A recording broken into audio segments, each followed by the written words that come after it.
You wake up on a Tuesday morning, you've got a good job.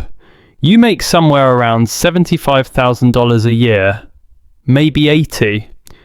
You've got health insurance, a 401k with a company match, 2 weeks of paid vacation. You pay your bills on time. You've never missed a credit card payment. You've got a car that's only 3 years old.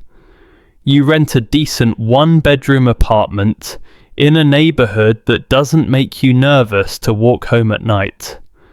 By every conventional measure, you are doing everything right. And yet, when you check your bank account, there's $2,300 sitting there, and it feels like nothing. It feels fragile. Because rent is due in 8 days.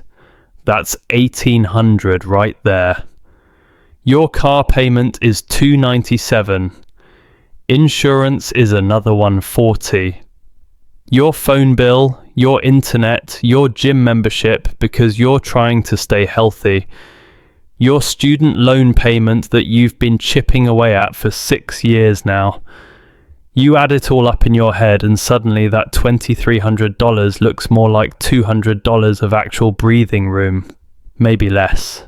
So you start asking yourself the question that keeps you up some nights. If I'm doing everything right, why does it still feel like I'm one surprise expense away from disaster? Here's the thing. Your money problems didn't start because you made bad choices.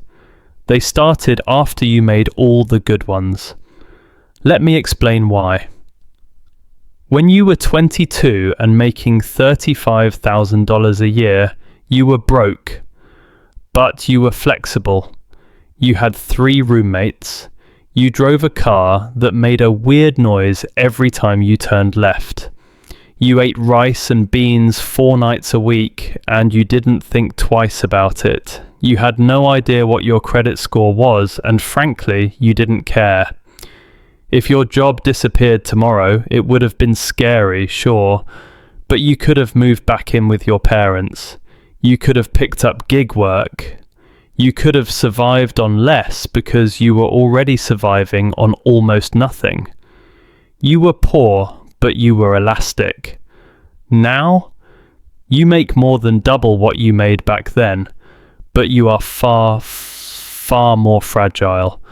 Because every good decision you made, every promotion you earned, every responsible financial move you took, locked you into a structure that requires constant, uninterrupted cash flow. You traded flexibility for stability, and that trade, the one everyone told you to make, is where the trap begins. Look at what happened. You got a raise, so you moved out of the apartment with 3 roommates and into your own place. That's not indulgent.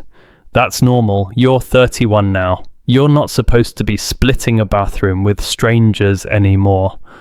But that decision just added $700 a month to your fixed costs. Non-negotiable every single month. You got another raise, so you upgraded your car. The old one had 140,000 miles on it, and the check engine light had been on for 2 years. You weren't being reckless, you were being reasonable.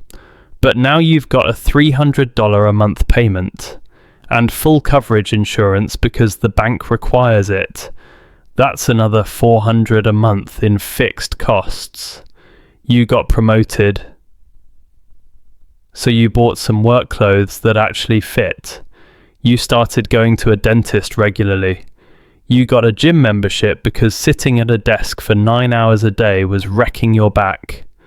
You subscribed to a meal kit service because cooking from scratch every night when you're getting home at 7 p.m. just wasn't realistic anymore. None of these are luxuries. They're just the baseline requirements of being a functioning adult with a professional job. But here's the math that nobody talks about. Let's say you made $40,000 a year 5 years ago. After taxes, that's maybe 30,000 take home.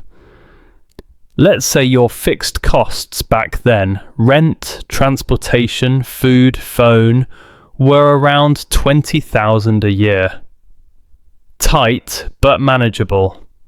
That left you with $10,000 a year of slack. Money that wasn't already spoken for. Now you make 75,000. After taxes, that's about 54,000 take home. Feels like a huge jump, right? But now your fixed costs are 46,000 a year. Rent went up, car payment, better insurance, student loans, all the stuff that came with building a stable adult life. Suddenly, you've only got $8,000 of slack. You are making $35,000 more than you used to. But you actually have less financial freedom than you did when you were broke. That's not a math error, that's the design.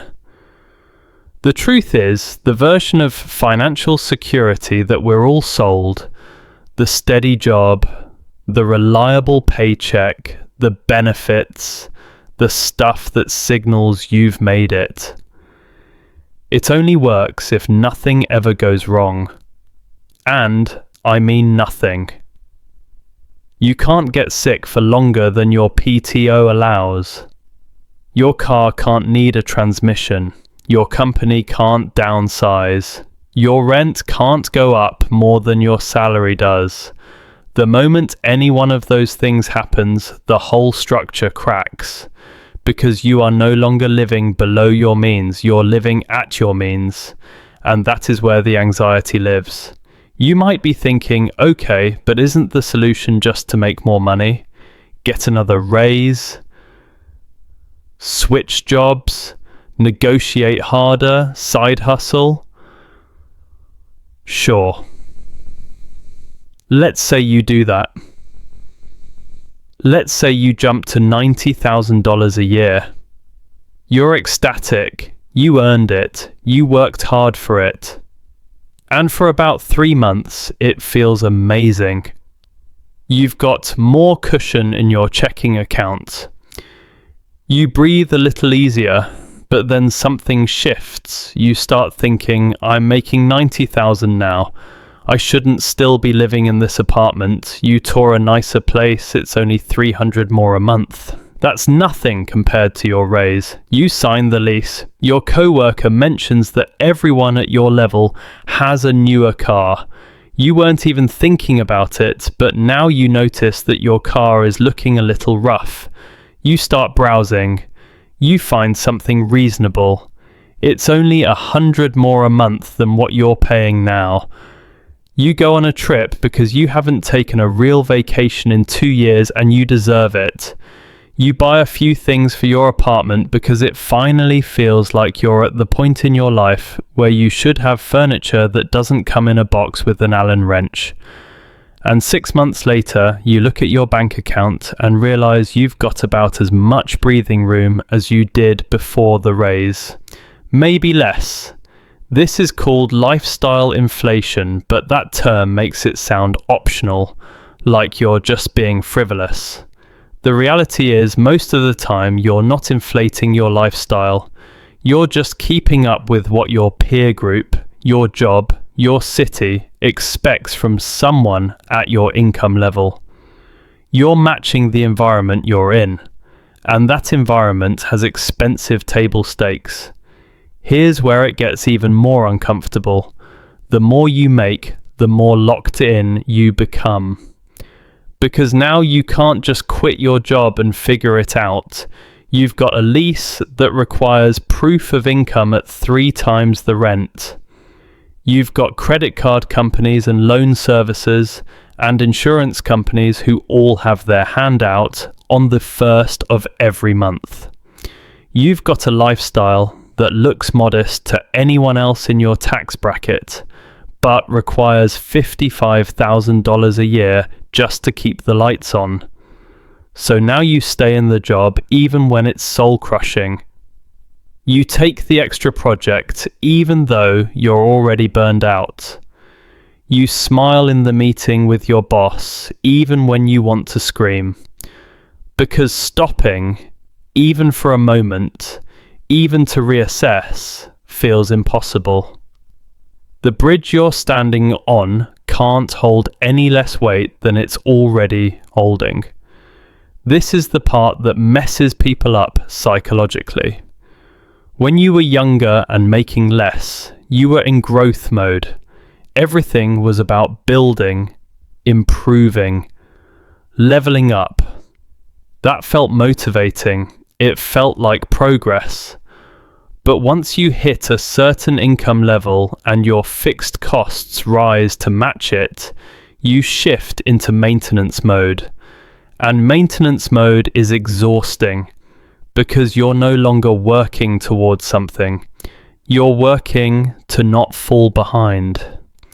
And that shift from growth to maintenance is when the existential dread kicks in. You start asking different questions. Is this it? Is this what I worked so hard for? I did everything I was supposed to do. I got the degree, I got the job, I showed up, I played by the rules. And this is the reward, a life where I can't afford to stop. The answer, by the way, is no, this isn't it.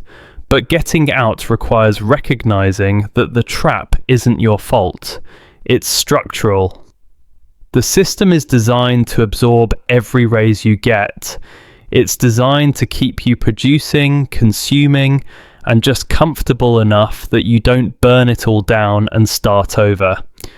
So what do you actually do about it? First, you have to get honest about your fixed costs. And I mean brutally honest. Write down every single thing you pay for every month that you can't easily stop paying for. Rent, car, insurance, subscriptions, debt payments, anything that would take a major life disruption to eliminate. Add it up. Look at that number. That is your financial floor. That is the amount of money you need to earn every single month just to stay afloat. Now ask yourself, what percentage of my take-home pay is that number? If it's more than 60%, you are in the danger zone. You have almost no flexibility. One bad month and you're in trouble. The goal is not to earn more, not yet. The goal is to lower that floor, because a lower floor means more options. And options are the only real financial security that exists. This might mean moving to a cheaper apartment. I know, that sounds like going backward. It sounds like admitting defeat. But here's the reality. Paying $1,500 a month instead of $1,900 doesn't change the quality of your life nearly as much as you think it will. But it buys you $400 a month of freedom. That's $4,800 a year that isn't spoken for. That's breathing room. That's the ability to take a month off between jobs if you need to. That's the ability to say no to a project that's killing you. It might mean selling the car that has a payment and buying something cheaper in cash. Yes, it'll be older. Yes, it might not feel as nice. But eliminating a $300 a month payment plus $150 in insurance is $5,400 a year that you just bought back. And that money isn't sitting in a savings account doing nothing. It's optionality. It's the ability to move, to pivot, to breathe. It might mean cutting subscriptions, services, memberships that you signed up for during a month when you felt flush and never cancelled. It might mean cooking more, going out less, saying no to trips that you can't actually afford but feel socially obligated to say yes to. None of this is about deprivation. It's about buying back your time and your flexibility, because right now your life is expensive. And an expensive life requires a constant high income. And a constant high income requires you to stay exactly where you are, doing exactly what you're doing forever. Second, you have to separate your identity from your lifestyle. This is the hard part, because we've been taught that the way you live is a reflection of how successful you are. The apartment you rent, the car you drive, the restaurants you go to, the vacations you take. We've been taught that these things are the scoreboard, and if you downgrade any of them, it means you're losing. But that's not true. What you own, what you rent, what you drive, none of that is you. It's just stuff. And the cost of maintaining that stuff is your freedom. So you have to ask yourself, do I want to look successful, or do I want to actually have choices? Because the person who makes 80,000 and spends 70 has more freedom than the person who makes 120 and spends 115 every single time. Third, you have to build a gap. Financial security is not about how much you make. It's about the size of the gap between what you make and what you need. That gap is where your power lives. If you make 6,000 a month and need 5,900 to survive, you are broke. You might not feel broke. You might look successful to everyone around you, but you are one surprise away from disaster.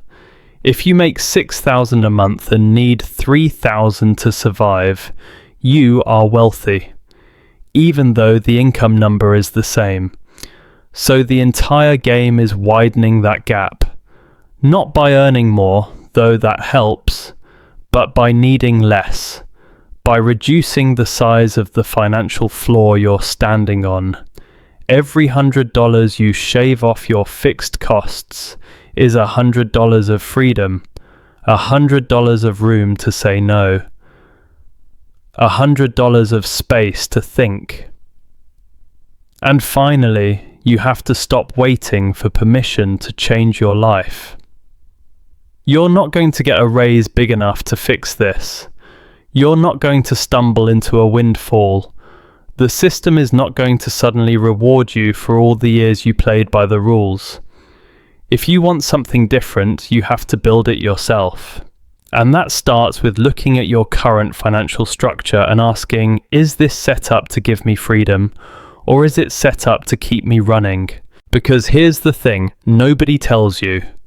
Doing everything right is not the same as doing everything well. You can follow every piece of conventional advice, check every box, hit every milestone, and still end up trapped. Not because you failed, but because the advice was designed to keep you productive and consuming, not free. You are not lazy. You are not bad with money. You are not behind. You are caught in a structure that was built to absorb everything you earn and convince you that you need to earn even more. And the only way out is to see it clearly, name it honestly, and start dismantling it piece by piece. The life you want is not on the other side of a bigger paycheck. It's on the other side of a smaller floor.